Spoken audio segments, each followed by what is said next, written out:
Well, thank you.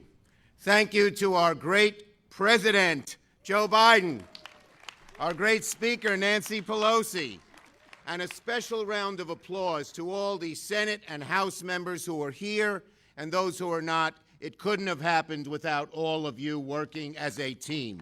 So thank you very much. Now, it's been a long and difficult year in America. We've lost so many in so short a time. But finally, hope is on the horizon and help is on the way. What do we say to America? We say to America, help is on the way. Help is on the way. You will receive your $1,400 checks in a few weeks. Help is on the way. People are being vaccinated more quickly and more effectively than we ever imagined. Help is on the way. Half the children in America will no longer be in poverty. And help is on the way. Our schools will open more quickly and more safely than anyone has ever thought. We Democrats made promises. We made promises in Georgia. We made promises in the country. We said if we gained the Senate, kept the House, and elected the President, we would finally get things done and get us out of this COVID crisis. And we are on the road to success. Help is on the way. This is a wonderful day for America. This is the most significant piece of legislation in so many ways in decades. And we are just getting started. Help is on the way. Thank you, everybody.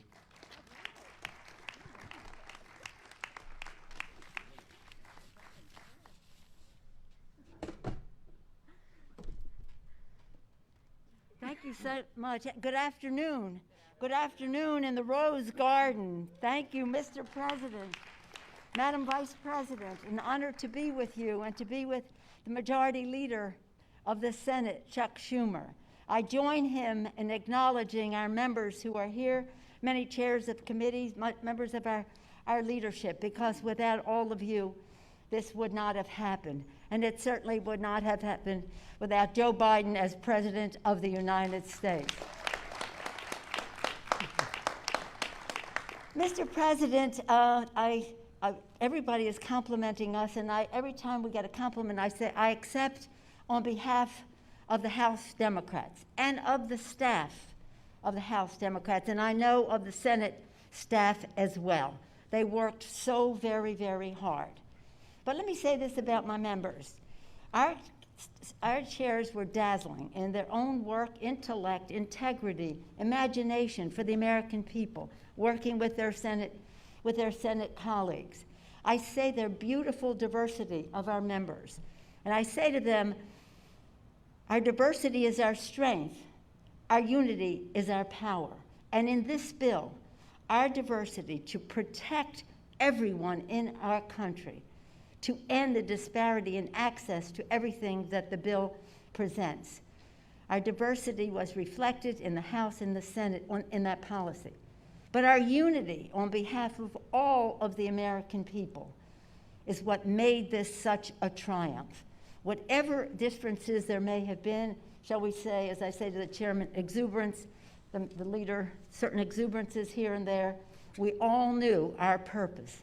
We were unified on behalf of the American people, for the children, for their health, for their education, for the economic security of their families. Yes, this is a great day to be in the Rose Garden and to have us be able to fulfill the promise that President Biden has made all along, that help is on the way. Promise made, promise fulfilled. Thank you, Mr. President.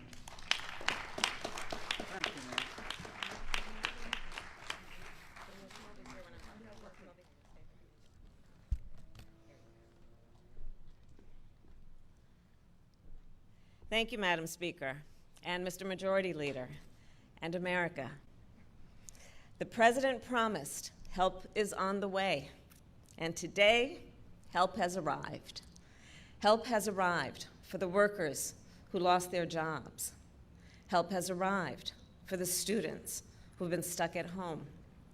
Help has arrived for the families that have struggled to put food on their table, and for the small businesses that have struggled to keep their doors open. Help has arrived, America. This landmark legislation will get relief to families, get support to communities, and make sure more shots get in arms. And I want to thank the Speaker, Nancy Pelosi, and Majority Leader Chuck Schumer, and all of the members of Congress who voted for this legislation and helped lead to its success. And of course, we would not be here today were it not for the leadership of our President, Joe Biden.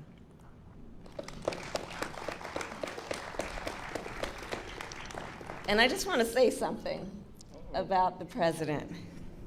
From the beginning of this, Joe said, we got to tell the stories. We got to tell the stories. We got to show that we understand what the people are experiencing and what they need. And I've been in rooms with Joe when it's just he and I. I've been in rooms with Joe when it's just a small group of our team or when the cameras are there, and he's the same person every time. And he's always talking about what do the people need. And you know, when the President and I were preparing to take office, we knew what we were up against. So we started working on a plan, this plan, the American Rescue Plan. And Mr. President, from the very start, you sought the people out. You asked them, as only Joe can do, how you doing? You listened to what they said, and you remembered what they said. And every day, in every meeting, you reminded us who we were doing this for, the American people, and in particular, the American people who are hurting the most, the workers who have been out of a job for 6 months to a year, the families that lost a loved one, the communities that have been torn apart by this deadly virus. You, Mr. President, have carried a card in your breast pocket with the number of those Americans who have died from COVID-19. Every day he carries that card, literally keeping their memory close to your heart. You have grieved, Mr. President, out loud with our nation, mourning the loss of so many extraordinary Americans. Your empathy has become a trademark of your presidency and can be found on each and every page of the American Rescue Plan. Joe Biden, Mr. President, you had a vision, you had a purpose, and you had faith that the American people, regardless of who they voted for, would support this plan, simply because it will help.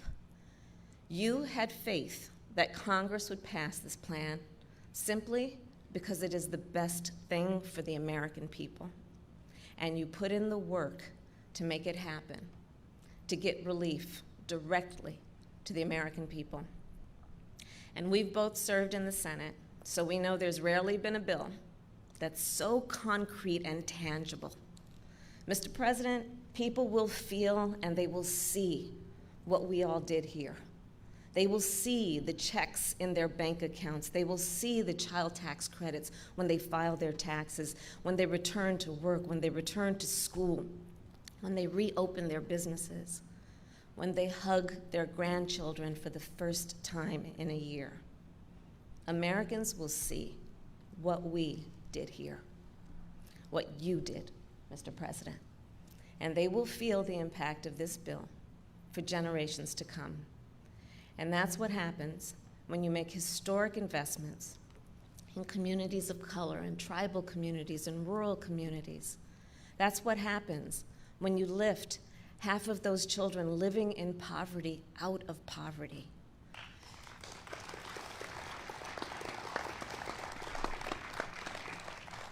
Because of you, Mr. President, help has arrived, and on behalf of our nation, thank you. And it is now my great, great honor to introduce the President of the United States of America, Joe Biden.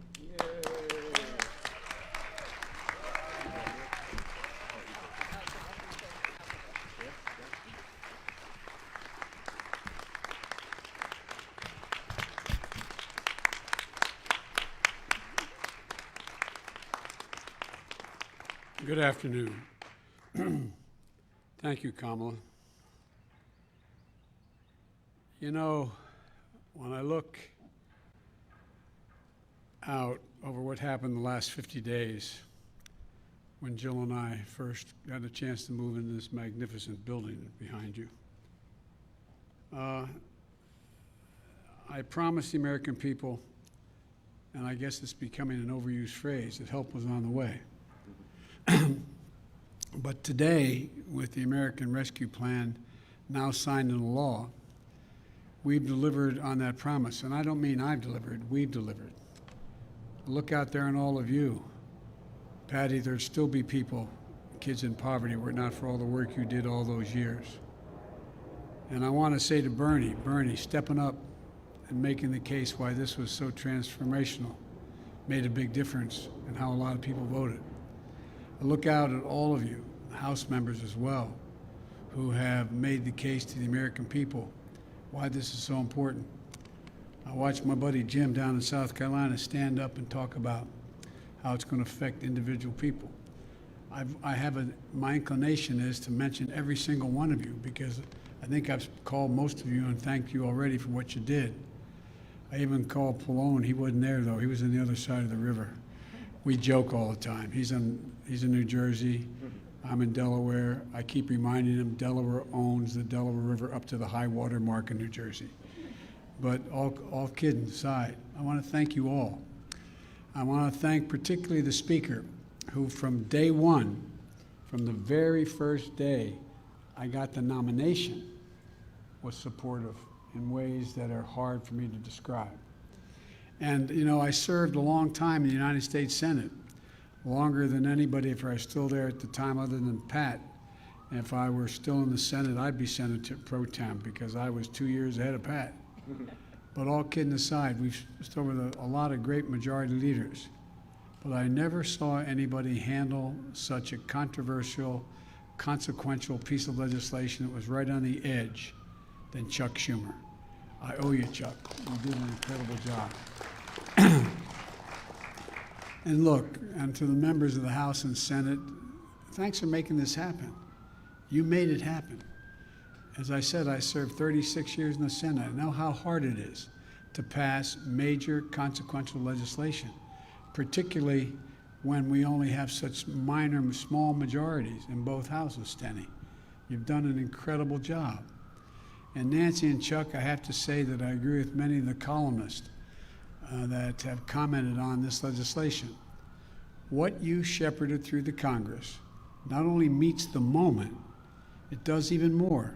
It's historical, and they call it transformational, and it really is. The bill was supported overwhelmingly by the American people, Democrats, independents, and Republicans, and had a strong support of governors and mayors across the country in both parties, red states and blues. Over 430 mayors contacted me, many of them Republicans, supporting the bill. And here's why. Because what you all did with it and the refinements you made, it directly addressed the emergency in this country. Because it focuses on what people need most. Debbie and I often talked about, you got to tell people in plain, simple, straightforward language what it is you're doing to help. You've got to be able to tell a story. Tell the story of what you're about to do and why it matters.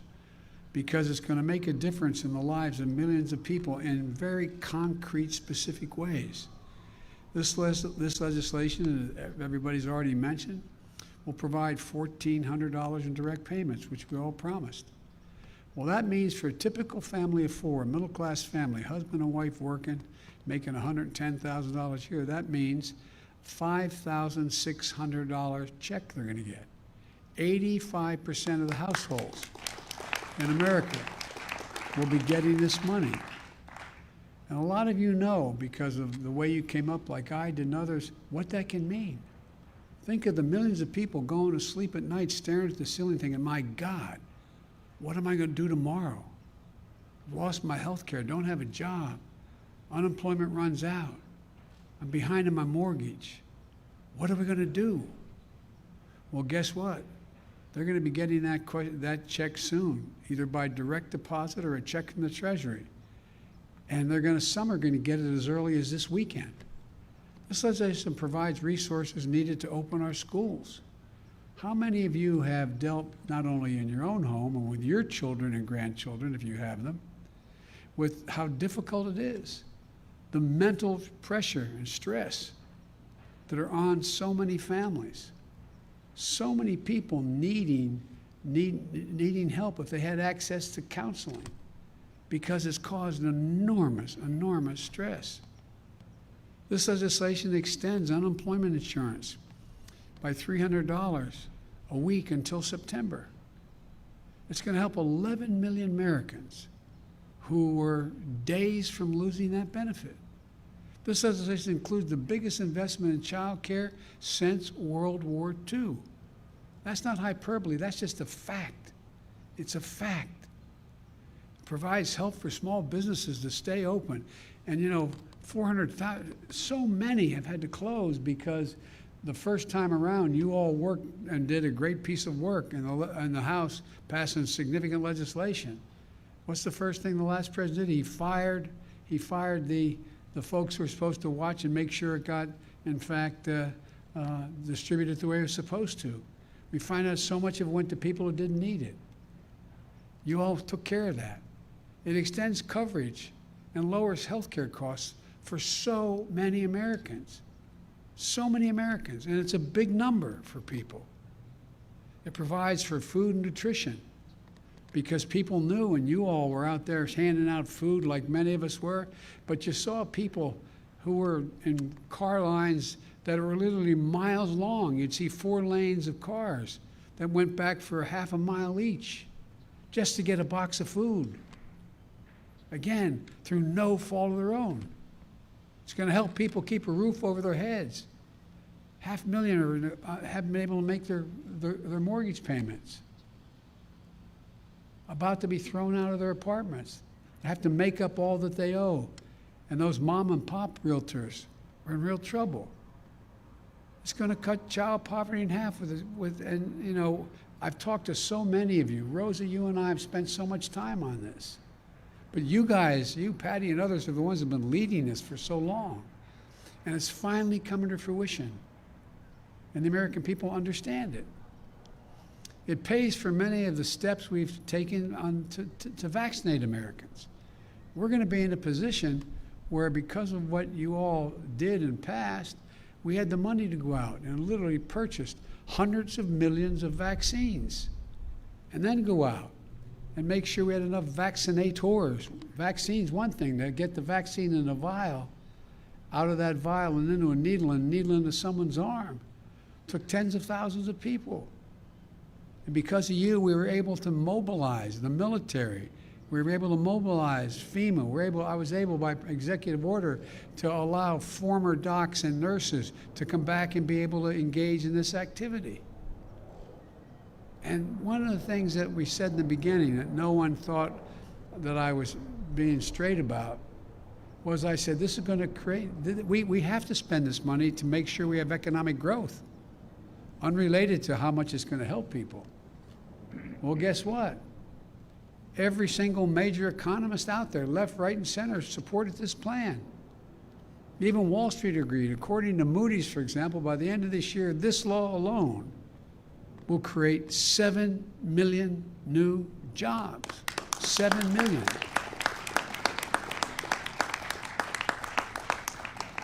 And the bill does one more thing, which I think is really important. It changes the paradigm. For the first time in a long time, this bill puts working people in this nation first. It's not hyperbole, it's a fact. For too long, it's been the folks at the top. They're not bad folks. A significant number of them know they shouldn't be getting the tax breaks they had. But it put the richest Americans first, who benefited the most. And the theory was, we've all heard it, and especially the last 15 years, the theory was cut taxes, and those at the top, and the benefits they get will trickle down to everyone. Well, you saw what trickle down does. We've known it for a long time, but this is the first time we've been able to, since the Johnson administration, and maybe even before that, to begin to change the paradigm. We've seen time and time again that that trickle down does not work. And by the way, we don't have anything against wealthy people. You got a great idea, you're going to go out and make millions of dollars, that's fine. I have no problem with that. But guess what? You got to pay your fair share. You got to pay some, because guess what? Folks who are living on the edge, they're paying. And so, again, all it's done is make those at the top richer in the past and everyone else falling behind. This time, it's time that we build an economy that grows from the bottom up and the middle out. The middle out. And this bill shows that when you do that, everybody does better. The wealthy do better. Everybody does better across the board. If that's our foundation, then everything we build upon will be strong, a strong foundation. Our competitiveness around the world, the jobs here at home, the health and quality of our lives. That's what the American Rescue Plan represents. It's all about rebuilding what I've been saying, and Bernie and a lot of others are saying, the backbone of this country. The backbone of this country are hard-working folks. Hard-working folks, middle-class folks, people who built the country. And I might add, I think unions built the middle class. And it's about creating opportunity and giving people a fair shot. That's really all and everything it's about. In the coming weeks, Jill and I, and Kamala and Doug, and our cabinet, with all of you, members of Congress, we're going to be traveling the country to speak directly to the American people about how this law is going to make a real difference in their lives and how help is here for them. Almost every single aspect would be significant, if you took this bill and broke it into all the pieces, every one of those pieces standing alone would be viewed as a significant accomplishment. But it's all the work you've done for years to try to get us there. This law is not the end of our efforts, though. I view it as only a beginning. As we look, one of the things that I've been most worried about, and I think you all have too, especially those of us who have been around for 100 years like me, is you've watched people lose confidence in government. Just lose confidence in that we tell the truth. That's why when I announced, I quoted Franklin Roosevelt. He said, "I'll give it to you straight from the shoulder. The American people can handle anything if you tell them the truth." And they really can. Just give it straight from the shoulder. And when we do something right, we're going to make a case for it. And when I make a mistake, I'm going to own up to it and say, it was me. I made a mistake. And I said last night, this is not over. Conditions can change. We're not finished yet. Conditions can change. The scientists have warned us about new variants of this virus. And the devil is in the details of implementing this legislation. I know from experience when the president turned to me like I haven't done to the vice president yet and said, take care of it. You take care of implementing the plan. But she could do it. But I remember being given the dubious distinction of having to implement the Recovery Act back when we came into office, Barack and I. I spent literally 4 or 5 hours a day for 6 months.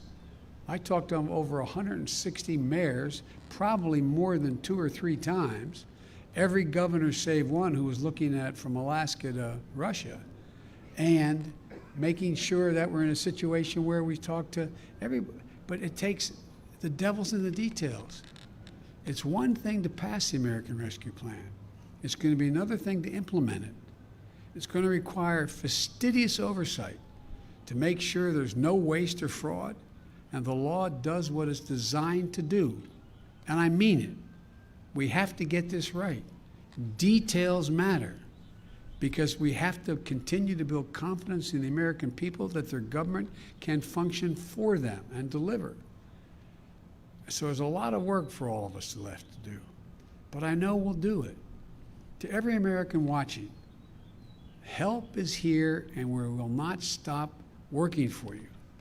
Together with you, we are showing it's possible to get big, important things done. That's what America does. It tackles hard problems. And how we do, look, it's how we do have it within ourselves to come out of this moment, which we've been saying, a lot of us have been saying for a long time, more prosperous, more united, and stronger than we went in. That's where we have a chance to be. That's what we're going to be able to do. And it's really critical. It's really critical to demonstrate, not Democrat, Republican. It's critical to demonstrate that government can function and deliver prosperity, security, and opportunity for the people in this country.